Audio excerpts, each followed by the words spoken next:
fra nu af? Hvad skal jeg gøre? Hvis du fortæller, hvordan du forbereder dig til kampen. Ja. Jamen, forberedelserne til den her kamp, det bliver meget...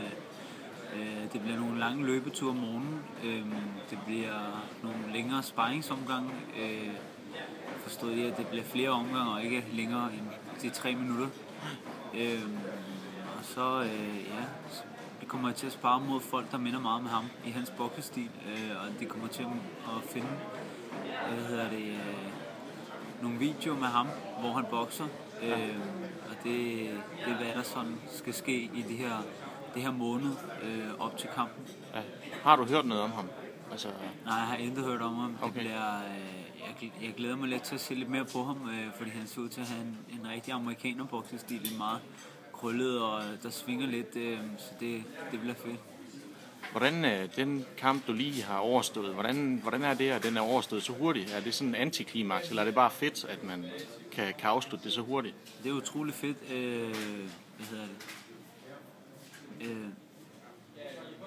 Det er jo selvfølgelig utroligt fedt. Ja.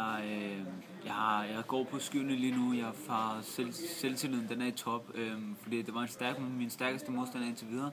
Og så alligevel så fik jeg klasker med gulvet så hurtigt, og det var et kæmpe boost. Ja. Der er der ikke nogen synlige tegn på dig overhovedet, altså i forhold til... Men det er jo klart, når det går så stærkt. Det er det. Ja. Jeg slap heldig den her gang, og det er jeg glad for. Ja. Det har været endnu værre. Selvfølgelig. Hvad så med, at det er i Arena Nord? Har du nogen som helst forhold til det?